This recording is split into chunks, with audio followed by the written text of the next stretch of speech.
बिस्मिल्लाहिर्रहमानिर्रहीम। अस्सलाम वालेकुम एवरीवन। जैसा कि आप लोगों को पता है कि प्रीवियस लेक्चर में हम लोगों ने जो है वो जी नॉट फेज़ के बारे में पढ़ा था। जी नॉट फेज़ की डिटेल कवर हो चुकी हैं पिछली वीडियो में। उसका लिंक जो है वो अगर किसी को चाहिए तो डिस्क्रिप्शन में डाल दिया जाएगा। जी1 फेज़ जो है वो इसको हम जो है वो ग्रोथ 1 फेज़ भी कहते हैं, फर्स्ट ग्रोथ फेज़ या फिर पोस्ट माइटोटिक गैप फेज़। यानी ये माइटोसिस के बाद जो है वो पहला गैप जो आता है उसको हम कहते हैं जी1 फेज़। फर्स्ट फेज़ है इंटरफेज़ का, जिसमें जो है वो from the end of the previous M phase के एंड के बाद जो है वो पहला फेज़ है प्रीवियस, और इसमें जो है वो डीएनए बनना स्टार्ट हो चुका होता है। इसको कहते हैं जी1 फेज़, जिसका जी1 जो है वो इंडिकेट कर रहा है कि ये जो है वो गैप 1 फेज़ है, या जिसको ग्रोथ फेज़ भी कहते हैं, क्योंकि इसमें डीएनए जो है वो सिंथेसाइज होना है और सेल ने जो है वो ग्रो करना है, साइज़ में इंक्रीज़ होना है।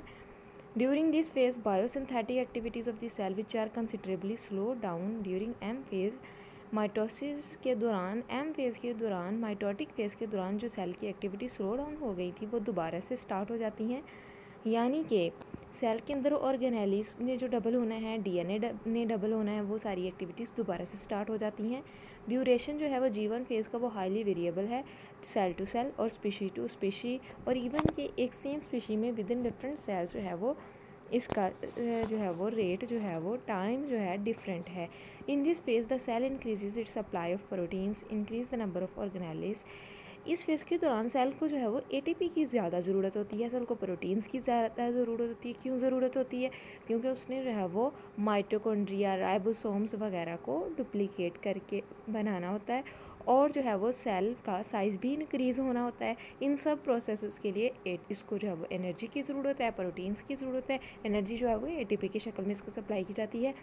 तो जी1 फेज़ में सेल के पास जो है वो दो ऑप्शंस होते हैं, या तो सेल जो है वो एंटर हो जाए एस फेज़ में, एस फेज़ जो है वो to continue cell cycle and enter S phase, stop cell cycle and enter G naught phase. या तो सेल जो है वो आगे सिंथेसिस फेज़ में एंटर हो जाए, सेल साइकिल को कंटिन्यू करे, या फिर जो है वो जी1 फेज़ के बाद जो है वो सेल जो है सेल साइकिल को छोड़े, क्विट करे और अपना रास्ता तब्दील कर ले, जी नॉट फेज़ में एंटर हो जाए। Becoming arrested in G1 phase, it में एंटर जी नॉट फेज़ और री एंटर सेल साइकिल। ये जो है वो जी1 फेज़ के बाद जी नॉट फेज़ में जा सकता है, कुछ देर जी नॉट फेज़ में स्टे करने के बाद दोबारा से सेल साइकिल को ज्वाइन कर सकता है, या फिर जो है वो ये परमानेंटली जी नॉट फेज़ में जा सकता है। इसके लिए डिसाइडिंग पॉइंट्स होते हैं, जिनको हम चेक पॉइंट्स कहते हैं या रिस्ट्रिक्शन पॉइंट्स कहते हैं। वो चेक कर रहे होते हैं कि सेल जो है वो किस ऑर्गन का है, आया कि इसको जो है वो ग्रोथ फेज़ के बाद, जी1 फेज़ के बाद, गैप 1 फेज़ के बाद जो है वो फर्दर जो है वो सेल साइकिल का हिस्सा बनना है, या फिर इसको जो है वो एस फेज़ की बजाय जो है वो जी नॉट फेज़ में जाना है। This check point is called the restriction point और स्टार्ट। ये या तो रिस्ट्रिक्शन पॉइंट होगा या स्टार्ट पॉइंट होगा। रिस्ट्रिक्शन पॉइंट तब होगा अगर जो है वो सेल जो है वो मज़ीद सेल साइकिल का हिस्सा नहीं रहता, तो फिर ये रिस्ट्रिक्शन पॉइंट, इसने रिस्ट्रिक्ट कर दिया, रोक दिया सेल को मज़ीद जो है वो सेल साइकिल का हिस्सा बनने से। या फिर ये स्टार्ट पॉइंट होगा, क्योंकि ये जो है वो इसको साइक्लिन्स प्रोटीन्स जो हैं वो रेगुलेट करेंगी सेल साइकिल को, ताकि ये सेल साइकिल का पार्ट रहे। विच काज ट्रांजिशन फ्रॉम जी1 फेज़ टू एस फेज़। ये साइक्लिन प्रोटीन जी1 फेज़ से सेल को एस फेज़ में एंटर होने में हेल्प आउट करती हैं। पासेज थ्रू द जी1 checkpoint commit the cell to division. अगर सेल जो है वो जी1 फेज़ के चेक पॉइंट में से गुजर जाए, एस फेज़ में एंटर हो जाए, तो इसका मतलब है सेल डिवाइड करेगा। आगे हम एस फेज़ की बात करते हैं। एस फेज़ जो है वो इसमें डीएनए रेप्लिकेट होना होता है।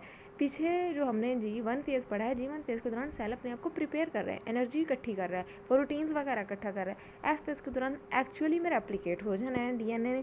इंश्योरिंग एस फेज़ स्टार्ट्स, इस बात को जो है वो इंश्योर करता है सेल जो है वो एस फेज़ में एंटर हो चुका है। जैसे ही एस फेज़ में एंटर होता है, तो यानी कि ये किस तरह सेल को पता चलता है, सेल के पास कौन सा कोई आँखें हैं, सेल के पास ना तो उसको कोई इल्हाम हो रहा है। ये जो है वो सेल के अंदर जो है वो टाइमिंग में हर फेज़ डिवाइड हुई होती है, और जो चेक पॉइंट्स होते हैं वो हर जो है वो सेल के अंदर एक स्पेसिफिक टाइम के बाद जो है वो अपनी एक्टिविटी स्टार्ट कर देते हैं, जिससे सेल को पता चल जाता है भाई सेल जो है वो अब G1 फेज़ से S फेज़ में एंटर हो चुका है। When it is complete, all the chromosome have been replicate। जब ये जो है वो G1 S फेज़ कम्प्लीट हो चुका होता है, G1 के बाद S फेज़ में एंटर हुआ, S फेज़ कम्प्लीट हो गया, इसका मतलब है सारा क्रोमोसोम रेप्लिकेट हो गया। हाँ, और हर क्रोमोसोम जो है उसमें 2 सिस्टर क्रोमेटिड्स बन चुके हैं। During this phase amount of DNA in the cell has doubled. इसमें DNA की अमाउंट डबल हो चुकी होती है। तो the ploidy and the number of chromosomes are unchanged. Number of chromosomes unchange रहते हैं, यानी कि ये नहीं कि अगर एक ऑर्गेनिज्म में एग्जैक्ट नंबर ऑफ क्रोमोसोम 46 हैं तो उसकी 46 के बजाय डबल हो जाएंगे, नहीं। डबल कुछ इस तरह से कि उसमें जो है वो 23 पेयर्स ऑफ क्रोमोसोम्स बन जाएंगे, यानी कि हर एक जो है वो क्रोमोसोम है अपना रेप्लिका, अपनी कॉपी तैयार करेगा एग्जैक्ट नंबर की। यानी अगर एक ह्यूमन बीइंग में 23 पेयर ऑफ क्रोमोसोम्स हैं तो दूसरे में भी जो है वो 23 पेयर ऑफ क्रोमोसोम्स ही होते हैं। तो अगर हमारे बॉडी का हर सेल का पार्ट जो है वो उसमें हर सेल में के न्यूक्लियस में 23 पेयर ऑफ क्रोमोसोम्स हैं, तो जो उससे जो है वो डॉटर सेल बनना है उसमें भी 23 पेयर ऑफ क्रोमोसोम्स होंगे। इस बात को जो है वो आपने माइंड में रखना है कि जो 23 पेयर ऑफ क्रोमोसोम्स का स्पेसिफिक नंबर है ह्यूमन बीइंग्स के केस में, उसको जो है वो रेगुलेट करने के लिए जो है वो सेल अपनी सेल के अंदर मौजूद जो 23 पेयर ऑफ क्रोमोसोम है अपने जैसे 23 पेयर ऑफ क्रोमोसोम्स की कॉपीज़ तैयार कर देते हैं। चलें जी, उसके बाद जो है वो इस फेज़ के दौरान जो है वो अमाउंट ऑफ DNA डबल हो गई है। उसके बाद rate of RNA transcription and protein synthesis are very low during this phase में। RNA ट्रांसक्रिप्शन यानी RNA से प्रोटीन बनने का अमल जो है वो बहुत स्लो हो जाता है। An exception to this is histone production. लेकिन हिस्टोन जो है इसमें एक्सेप्शन है कि हिस्टोन जो है वो अपने ही बाकायदा रेट पे जो है वो उसी तरह प्रोड्यूस हो रही होती है। Most of which occur during S phase. ज़्यादातर हिस्टोन बनती ही एस फेज के दौरान। एस फेज के अलावा बाकी प्रोटीन्स का रेट जो है वो स्लो डाउन हो जाता है। चलें जी, अब हमारी बारी आ जाती है आगे G2 फेज़ की। हमारे पास G2 फेज़ कहते हैं ग्रोथ फेज़ को। G2 phase occur after DNA replication. DNA replication के बाद G2 फेज़ स्टार्ट हो जाता है। ये एक ऐसा पीरियड है जिसमें प्रोटीन सिंथेसिस होनी, जैसा कि हमने जो है वो एस फेज़ में पढ़ा। एस फेज़ में जो है वो ग्रोथ रुक जाती है प्रोटीन्स की, और G2 फेज़ में मैक्सिमम प्रोटीन्स बननी है ताकि रैपिड सेल ग्रोथ जो है वो हो और सेल जो है वो माइटोसिस के लिए प्रिपेयर हो जाए fully. During this phase microtubules begin to और reorganise to form spindles. Microtubules जो है वो अपने आप को ऑर्गेनाइज करती हैं प्री प्रो फेज़ में। G2 फेज़ को प्री प्रो फेज़ भी कहते हैं। इसमें तो क्योंकि जो माइक्रोट्यूब्यूल्स हैं इन्होंने अरेंज होना होता है, मेटाफेज प्लेट बनानी होती है, फिर जो है वो DNA जो है उसने इक्वली डिवाइड करना होता है क्रोमोसोम्स ने। Before proceeding to mitotic phase cell must be checked at the G2 check point for any DNA damage. किसी भी DNA डैमेज यानी आया कि सारी की सारी DNA रेप्लिकेशन जो है वो ये सही तरीके से हुई है, कहीं कोई डैमेज तो नहीं है, कहीं कोई जो है वो किसी तरह का जो है वो गैप तो नहीं आ गया, कहीं DNA में कोई डैमेज नहीं आ गया। इस बात को चेक करने के लिए स्पेसिफिक चेक पॉइंट है G2 में।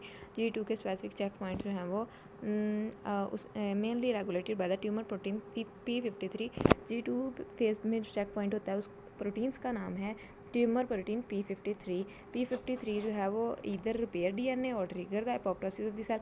अगर तो इस P53 को लगा के सेल को रिपेयर किया जा सकता है, यानी इतना डैमेज नहीं है, तो फिर DNA रिपेयर हो जाएगा। अगर P53 को लगा के भाई अब जो है वो एपोप्टोसिस के सिवा कुछ चारा नहीं है, तो P53 जो है वो जो सेल है उसको एपोप्टोसिस की तरफ ले जाएगी, प्रोग्राम डेथ की तरफ ले जाएगी, सुसाइड की तरफ ले जाएगी। P53 डिसफंक्शनल या म्यूटेटेड सेल को जो है वो सेल जो होते हैं जिनका DNA डैमेज हो चुका होता है उनको जो है वो चेक करती है और उनको रिपेयर करती है। कुछ सेल्स को जो रिपेयर हो जाते हैं उनको सेल साइकिल का पार्ट बना देती है। अगर वो सेल साइकिल का पार्ट अगर तो P53 में कोई डैमेज आ जाए इटसेल्फ और वो डिसफंक्शनल हो जाए, या इसकी P53 की बनाने वाले जीन्स जो हैं उनमें कोई म्यूटेशन आ जाए, तो क्या होगा कि अब नॉर्मल DNA जो है वो डेवलप कर गए। अब नॉर्मल DNA से सेल भी अब नॉर्मल होगा और जो है वो कैंसर की वजह बनेगा। तो इस वीडियो के लिए इतना ही। नेक्स्ट इंशाल्लाह फिर। अल्लाह हाफिज़।